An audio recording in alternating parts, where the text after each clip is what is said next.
Okay, in this week and in next week, we're going to talk about some specific issues that affect our age ranges.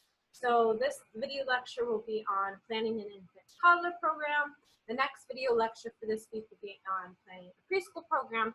Then next week, we'll talk about school age programs and FCC or family child care programs.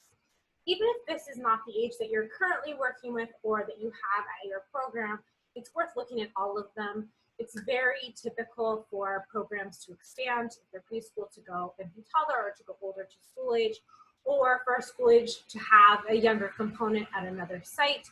And then also, as well, as somebody who really worked in education for so long, in early childhood education, I then, after the birth of my twins, became kind of a home visitor. So I would go into people's homes, and that's where I did my special needs education with families. So I wish I had known. I subbed in a FCC home throughout college, but I didn't have a lot of knowledge of intimately working with people's homes.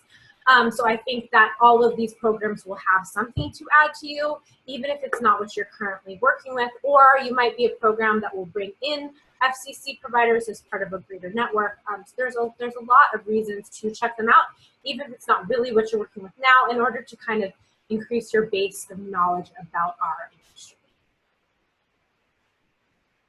So today, and why I'm going to do this for all of them, is I'm going to start with babies. That's my baby when she was just born. But I'm going to start off with the importance of each age group that we work with, or the importance of doing care for each age group that we work with. So in 2016 in California state, there were almost 300,000 children with dual working parents or single working mothers who would be in need of some kind of child care. In the United States, the number is over 2 million, and it costs parents yearly on average $13,000, almost $14,000 for infant child care at a center, and then it's less within an in-home program.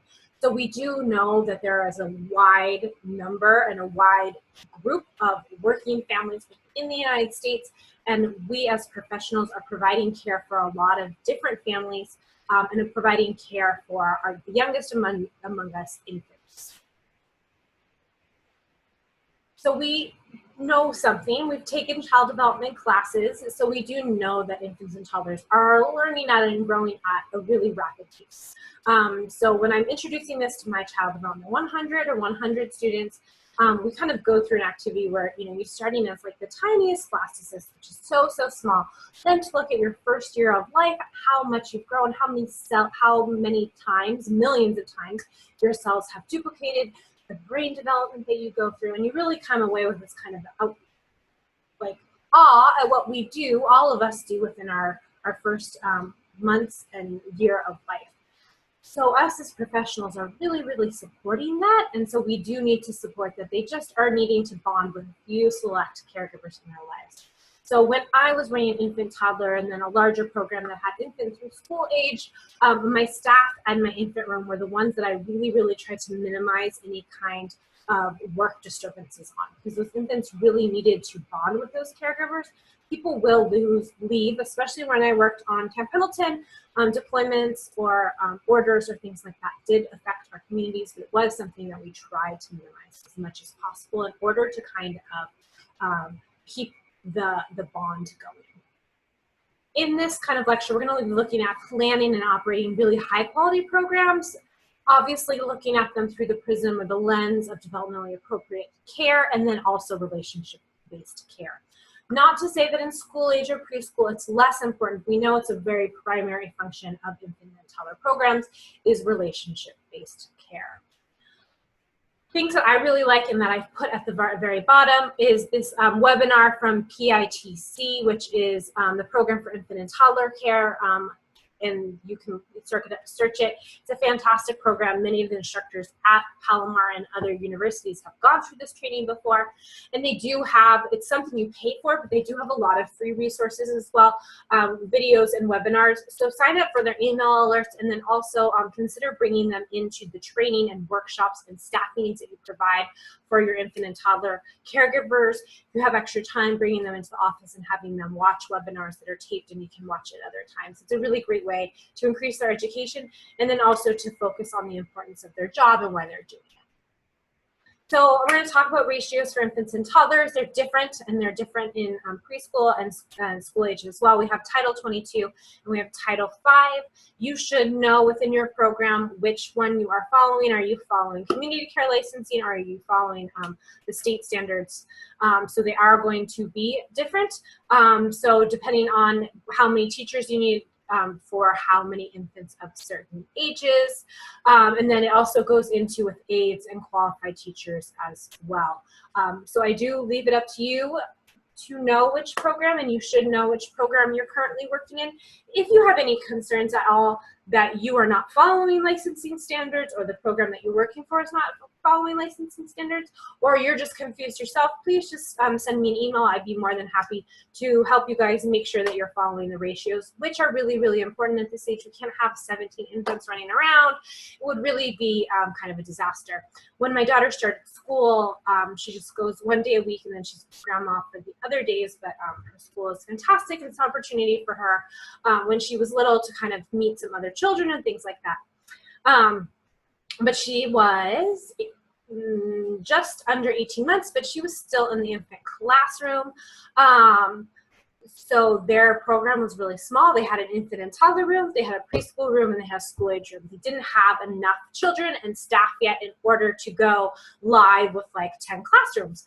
So in their infant and toddler classroom, they were actually going by infant ratios, even though they had toddlers in the classroom. So it was a 0 to 2 classroom, but they went by the lowest standard, which is per licensing. So you have to go by the youngest child in the classroom, which was an infant of 3 months old. So they had an infant class with 4 children, 4 infants and toddlers to 1 fully qualified teacher. So that is something to keep in mind as well. If you have mixed age, you have to go by the youngest age. So supervision of infants and toddlers, it's a lot of routine-based care, and we have some fantastic books at Palomar on that, and we even have an infant and toddler classroom. But it's all based on the routines. You're doing so many diaper changes, you're doing so many sink cleans, you're doing so many hand washing, feeding, rocking, bottles, sleep time, you know, that type of stuff. So lesson planning is always based about routine-based care. Do want to bring a couple of things in that I've learned through the years with licensing and this kind of supervision of infants and toddlers. First of all, your space planning and your mirrors, especially your mirror. So if you're having accreditation come in, or you have licensing coming in, looking at those mirrors super, super obvious to the person who's watching you. You should be using your concave mirrors a lot. So if you have like a problem with your classroom and you have to do, not a problem, but your space and your environment is telling you that your diaper changing table has to be facing a wall, there should be a mirror some way that the staff member can keep her eye on the children behind her as well, and she should be using those mirrors regularly to make sure nobody's being trampled or putting something into their mouth that they shouldn't, or something bad is not happening. It also bears pointing out that when licensing and NIAC accreditation or somebody else is, they might want to look more, and they might want to look a beat longer than they normally would, so that the licensing person or the accreditation person gets the chance to watch them. So they should be taught how to use those mirrors, and they should be using it regularly throughout the classroom, but making sure that the person who's watching them knows that they're using them as well. So I would typically tell them, if you're looking for 1 second and licensing is in the room, look for 2. Them, or even turn around, something like that, so that they really see the teacher supervising. Your staff should be supervising. The children should 100% be supervised, but making it clear that you use those mirrors can really come in handy. Space planning as well, sometimes, and I've worked in groups and centers where it's an old house that got converted into like, a fully running infant toddler program, and so in that case we have smaller rooms, the doorways have been widened and all that type of stuff. Knocking down walls as much as possible, but using the space as best you can. And that, for us in a program that I was at, took a lot of work. We moved rooms, we moved centers, we brought in couches, we brought in little doors, we moved cubbies. I mean, we would move it all the time when I first started, because space planning was not working. And we tried it a couple different ways that worked even worse. Or one time we tried a different way and we got hit by licensing, and then we tried it another, and then we finally kind of got to this place where we were able to maximize it the best that we could. Then it was my job.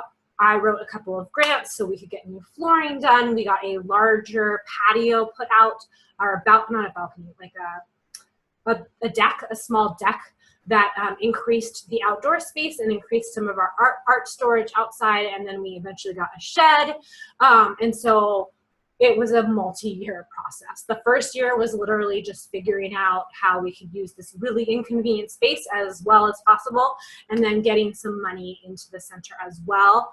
And then we had to do so many things to try to move these pack and plays and these cribs, and got even larger mirrors and put better mirrors. And I mean, it was probably a year of moving our environment around. And I did get hit like that by licensing, not a class A, but I did get hit and have a conversation. And she actually gave us some really good hints as well. Like, she hit us, but she gave us some really good suggestions because she realized that this was a really inconvenient environment. We made it work, and we did it through actually moving things around in a process of trial and error.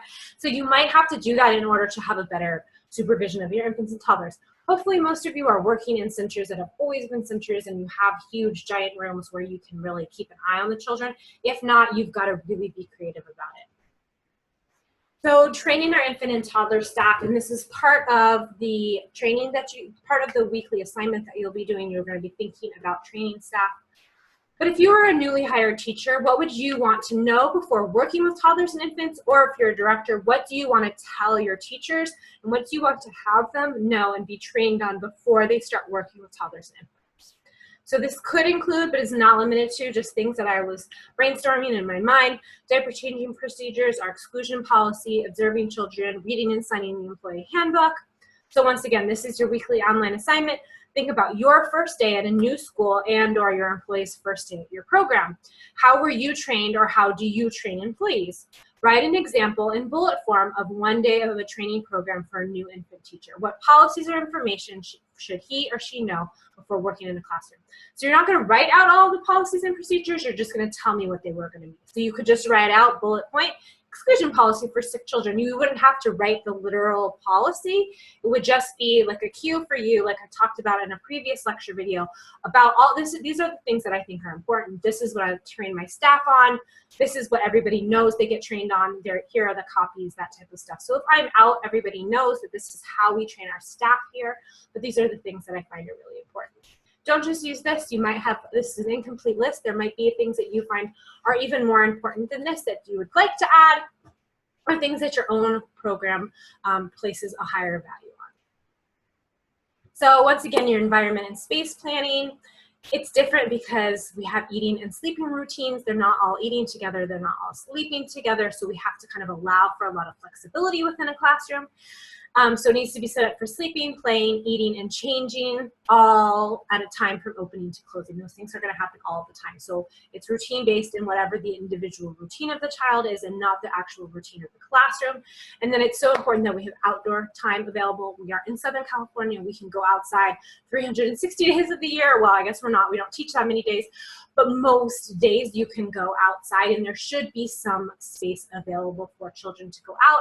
I don't really consider walks going out. It's not a gross motor activity. They are not moving their own bodies. They are not being mobile. They're not sitting there trying to keep themselves up, or rolling in the grass, or crawling through the grass, crawling on the fake grass, whatever it is. Walks are nice. I'm not saying that you shouldn't do walks, but a lot of times I would see infants just being walked around because it was cranky, or it was the witching hour, or something like that.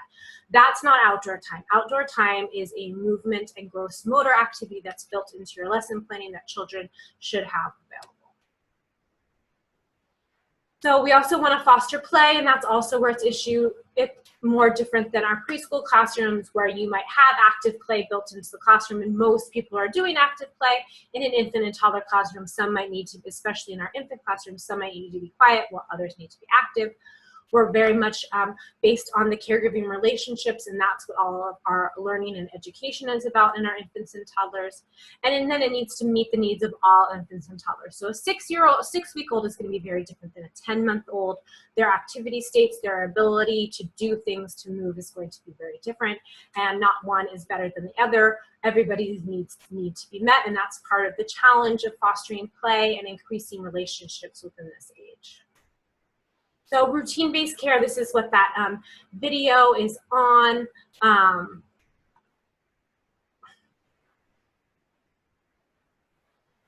So that is what this video is about, is routine-based care. It's a video, they're on YouTube, or portions of them are on YouTube. It's something that I really do like to show caregivers.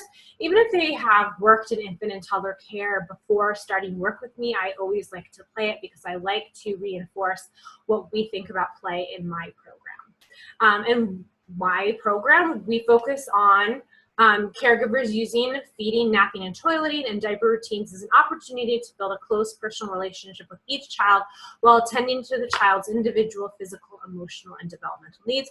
And that's from a guide to routines, which was put out by West Ed in 2002.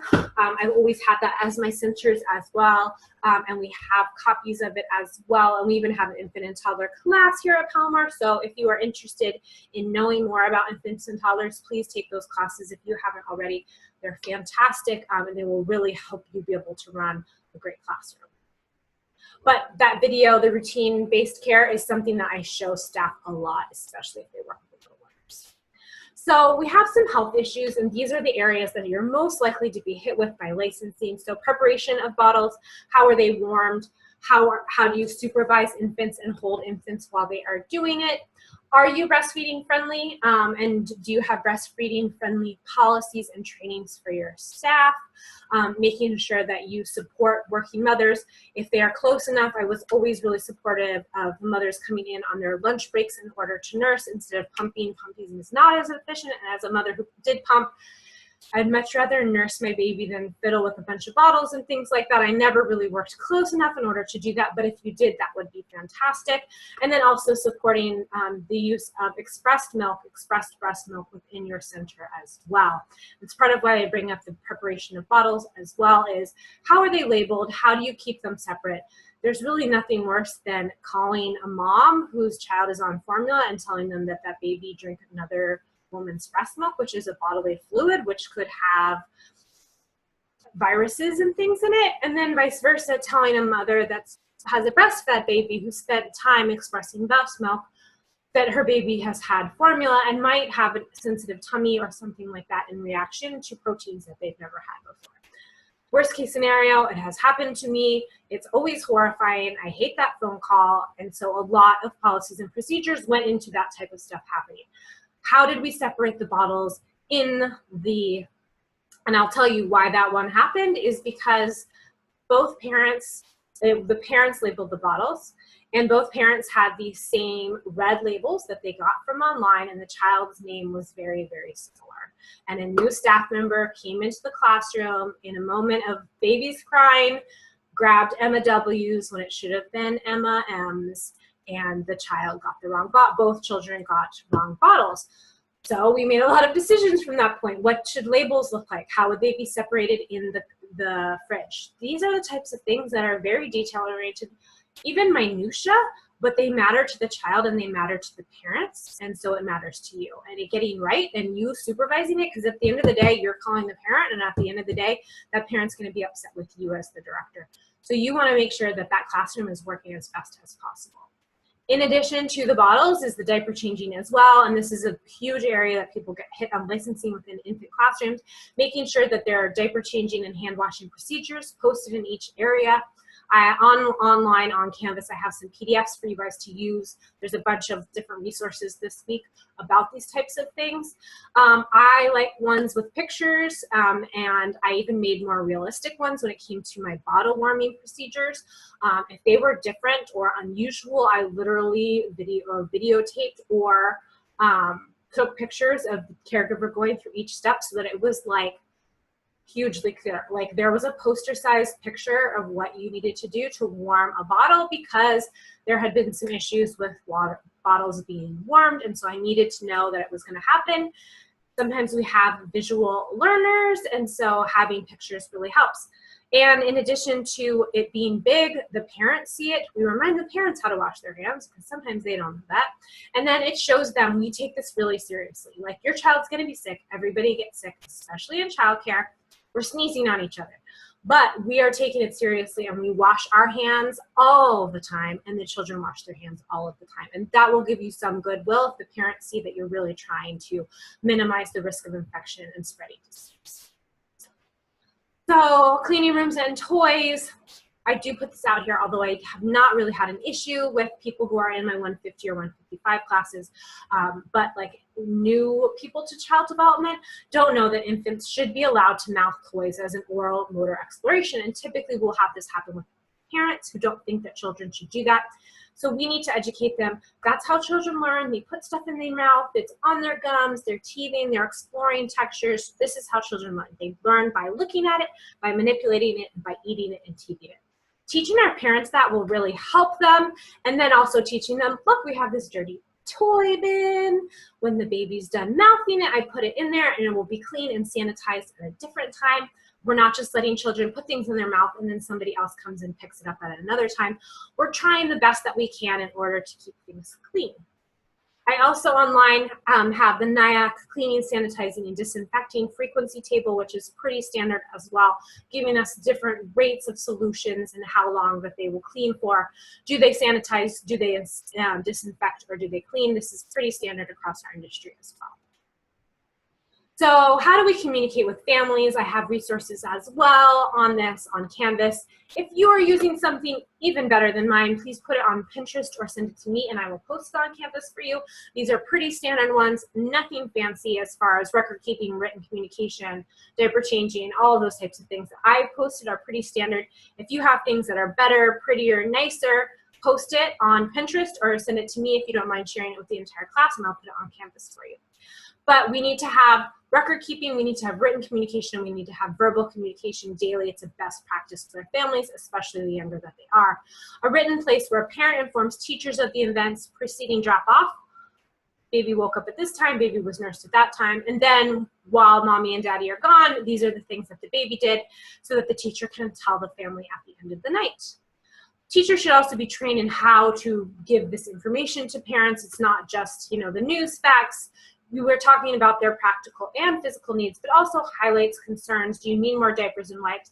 This is the awesome things that she did. This is some art that she did.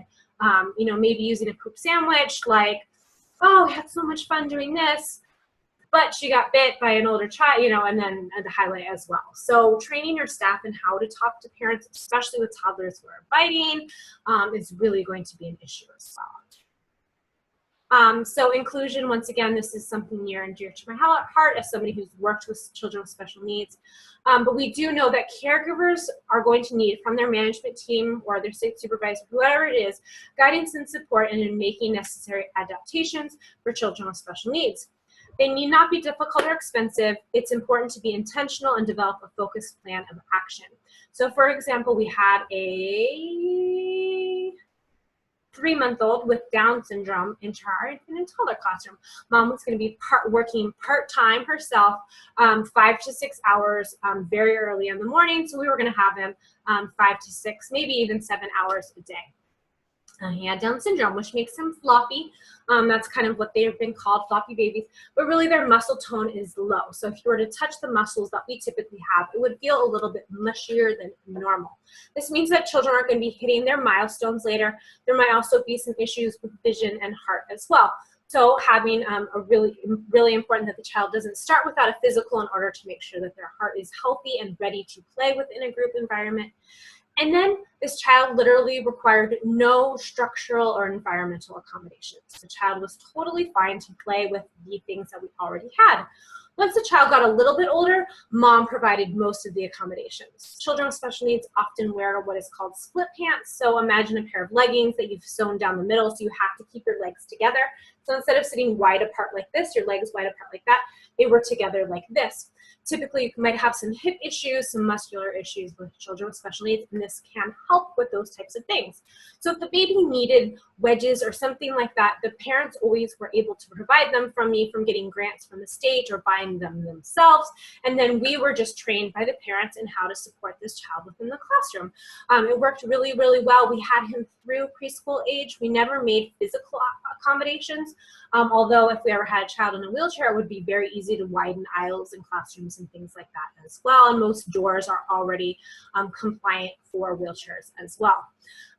So as long as you are in close communication every day with what the child did, and then the parents are communicating with you what physical therapists say, what occupational therapists say, early interventionists say, that's great. And even as an early interventionist, I would go with the families to the centers and talk with the families. It was something that I was in a unique position to do, having run programs, been a long-term teacher for so long, and now being in early education. That was something I felt really comfortable with.